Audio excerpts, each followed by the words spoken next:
Hello दोस्तों, आज हम गीक्स फॉर गीक्स का problem of the day distance of nearest cell having one का सॉल्यूशन डिस्कस करेंगे। तो चलते हैं प्रॉब्लम स्टेटमेंट देखते हैं। इस प्रॉब्लम के स्टेटमेंट को यदि आप समझना चाहते हैं तो इस प्रॉब्लम में हमारे पास एक n क्रॉस m साइज का बाइनरी ग्रिड गिवन होगा। मतलब जो भी ग्रिड गिवन होगा उसमें वैल्यू जो प्रेजेंट होंगे वो सिर्फ और सिर्फ 0 या फिर 1 हो सकता। और हमें इस प्रॉब्लम में हर एक ग्रिड के पोजीशन के कोरस्पॉन्डिंग एक ऐसा वैल्यू फाइंड करना है जो कि उस गिवन ग्रिड के पोजीशन से सबसे नियरेस्ट में 1 किस पोजीशन पर है उस दोनों पोजीशन के बीच का डिस्टेंस होगा। और दो ग्रिड के पोजीशन के बीच का डिस्टेंस कुछ इस तरीके से फाइंड होता है। जैसे इसका कोऑर्डिनेट I1, J1 होगा और इसका कोऑर्डिनेट I2, J2 होगा। तो डिस्टेंस दोनों ग्रिड के बीच का इस फॉर्मूले से फाइंड करेंगे। अब यदि इस बातों को एग्जांपल फर्स्ट से देखें तो यहाँ पर ग्रिड का वैल्यू कुछ इस तरीके से गिवन है। यदि हम इस ग्रिड पोजीशन के कोरस्पॉन्डिंग नियरेस्ट डिस्टेंस फाइंड करना चाहे तो देख सकते हैं यहाँ पर 1 प्रेजेंट खुद है, तो इससे नियरेस्ट में तो 1 ये सेल्फ हो जाएगा।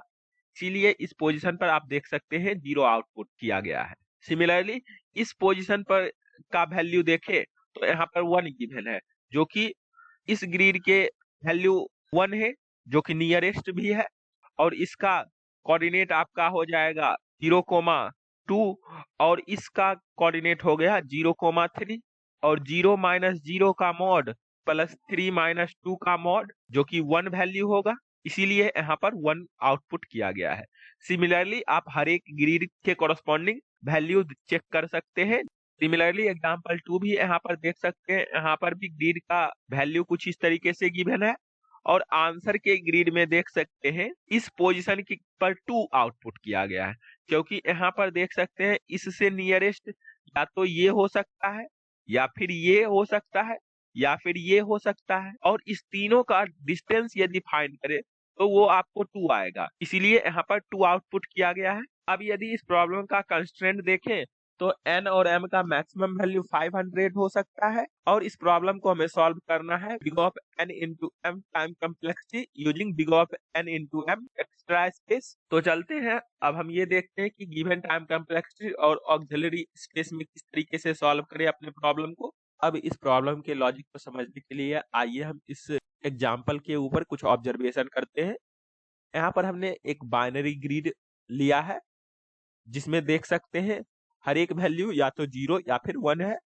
अब यदि हम हर एक ग्रिड के पोजीशन के कोरस्पॉन्डिंग नियरेस्ट 1 का डिस्टेंस फाइंड करना चाहे तो सबसे पहले आप यहाँ पर एक चीज देख सकते हैं, हमने उस पोजीशन पर 0 रखा है जिस पोजीशन पर ग्रिड का वैल्यू 1 है। मतलब जिस पोजीशन पर 1 प्रेजेंट रहेगा उधर से तो हमारा नियरेस्ट 1 का डिस्टेंस 0 ही होगा क्योंकि वो इटसेल्फ एक 1 है। अब यदि इस हर एक ग्रिड के नियरेस्ट मतलब या तो लेफ्ट या फिर अप या फिर डाउन या फिर राइट नियरेस्ट ग्रिड के पोजीशन को देखें तो वो 1 डिस्टेंस पेयर होगा। इसीलिए हम इन सभी नियरेस्ट पोजीशन वाले ग्रिड के आंसर में 1 इनिशियलाइज कर देंगे। सिमिलरली अब 1 के नियरेस्ट में जितने भी ग्रिड होंगे उनको 1 प्लस 1 मतलब 2 वैल्यू से इनिशियलाइज करना होगा। जैसे इन सारे ग्रिड के आंसर 2 से हमने इनिशियलाइज किया है। सिमिलरली अब यदि 2 के नियरेस्ट में देखें तो यहाँ पर 3 प्रेजेंट होगा क्योंकि 2 के जस्ट नियरेस्ट जाने में 1 डिस्टेंस का रिक्वायरमेंट होगा। और ये काम आप ब्रेथ फर्स्ट सर्च जो कि लेवल ऑर्डर ट्रैवर्सल करता है उससे हम इजीली कर सकते हैं। तो इस प्रॉब्लम में हम ऐसा ही लॉजिक अप्लाई करेंगे। सबसे पहले जिस जिस पोजीशन पर 1 प्रेजेंट है वहां हम 0 पुट कर देंगे और उसके बाद हम हर एक पोजीशन से breath first search traversal start करेंगे और 1 डिस्टेंस पे सिर्फ 4 ऐसे पोजीशन होंगे गिवन ग्रिड के पोजीशन से जो कि 1 डिस्टेंस पे होंगे, या अप या फिर राइट या फिर लेफ्ट या फिर डाउन। जैसे यदि इस ग्रिड का वैल्यू आई जे होता है तो इसके अप में जो ग्रिड होगा उसका वैल्यू i-1 कोमा जे होगा और इनका डिस्टेंस यदि आप फाइंड करें, जो डिस्टेंस फार्मूला गिवन है, तो 1 आएगा। सिमिलरली हर एक के लिए आप चेक कर सकते हैं। तो चलते हैं इस एल्गोरिथम को अप्लाई करते हैं अपने कोड में। यहाँ पर सबसे पहले हम जावा कोड डिस्कस करेंगे। यहाँ हमें नियरेस्ट फंक्शन गिवन है, इसे ही कंप्लीट करना है। सबसे पहले हम n और m जो कि ग्रिड का डायमेंशन है उसको एक्सेस किया है, और उसके बाद एक आंसर वेरिएबल जो कि 2 dimensional array n cross m size का होगा, और उसके बाद array of deque int of array type का dq नाम का इनिशियलाइज किया है। और फिर हम एक फॉर लूप रन किए हैं, और उसके अंदर फिर फॉर लूप रन किए हैं जो कि इस ग्रिड के हर एक पोजीशन को एक्सेस करेगा। और यहाँ पर हम चेक करेंगे कि ग्रिड ऑफ आई जे क्या 1 है। यदि 1 प्रेजेंट होगा तो सिंपली हम डीक्यू में उस पोजीशन को ऐड कर लेंगे और आंसर ऑफ आई जे को 0 इनिशियलाइज कर देंगे, क्योंकि उस पोजीशन पर नियरेस्ट 1 का डिस्टेंस 0 होगा, और नहीं तो -1 इनिशियलाइज कर देंगे, मतलब उसे हमें अभी फाइंड करना है। उसके बाद हमने एक व्हाइल लूप रन किया है जो कि डीक्यू के साइज जब तक ग्रेटर देन 0 रहेंगे तब तक रन करेगा,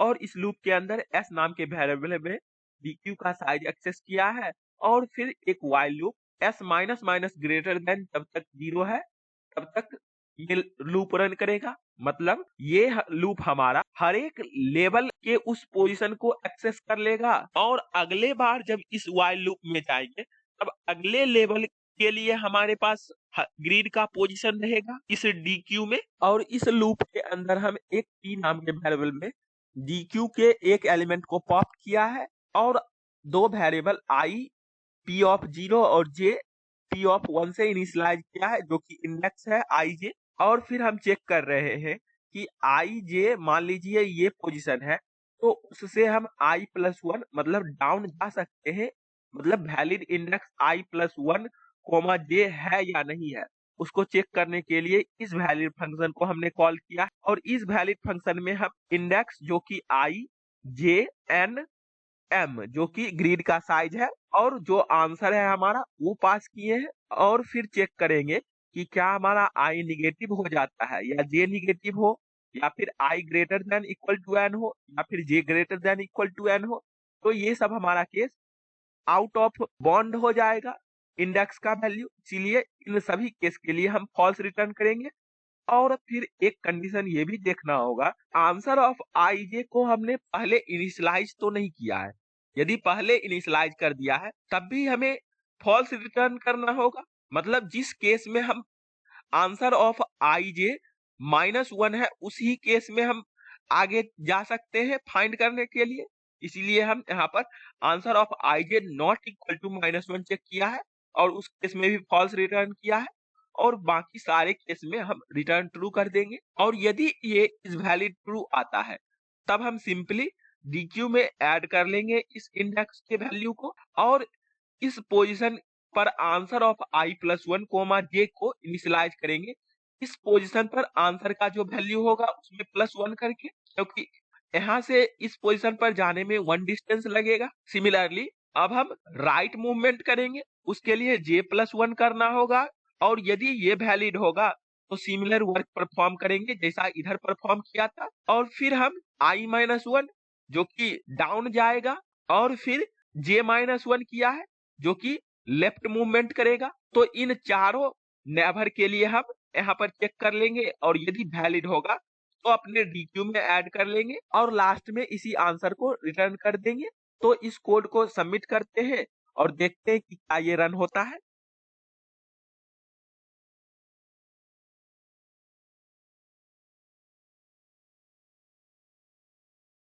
तो यहाँ पर देख सकते हैं हमारा कोड रन किया और टोटल टेस्ट केस पास किया। अब हम चलते हैं C++ कोड देखते हैं। C++ कोड भी हमने सिमिलर वेज में लिखा है, जो कि यहाँ पर आप देख सकते हैं। यहाँ पर भी हमने सबसे पहले nm 2 वेरिएबल ग्रिड का डायमेंशन एक्सेस किया है, और उसके बाद हम आंसर नाम का 2 डायमेंशनल वेक्टर बनाया है जो कि n क्रॉस m साइज का होगा, और फिर dq नाम का q इनिशियलाइज किया है जो कि पेयर ऑफ इंट टाइप का होगा, और एक P1 नाम का पेयर ऑफ इंट इनिशियलाइज किया है। और फिर इस ग्रिड के हर एक पोजीशन के लिए लूपिंग रन किया है, और इसके अंदर जैसा वर्क हम परफॉर्म कर रहे थे जावा में वैसा ही परफॉर्म किया है। और उसके बाद एक व्हाइल लूप रन करेंगे और उसके अंदर फिर हम s नाम के वेरिएबल में dq का साइज एक्सेस करेंगे और फिर s minus minus greater than 0 जब तक रहेगा तब तक रन करेंगे ये व्हाइल लूप। और इसके अंदर हम सिमिलर वर्क परफॉर्म करेंगे जैसा जावा में किए थे। एक बार डाउन वाले इंडेक्स को ऐड करेंगे, फिर एक बार right index, then up index and then left index को ऐड करेंगे अपने डीक्यू में यदि वैलिड होगा तो। और उसके लिए इस वैलिड फंक्शन भी हमने लिखा है जो कि सिमिलर वेज में परफॉर्म करेगा। तो इस लैंग्वेज में इस कोड को भी सबमिट करके देखते हैं और देखते हैं कि क्या ये रन करता है।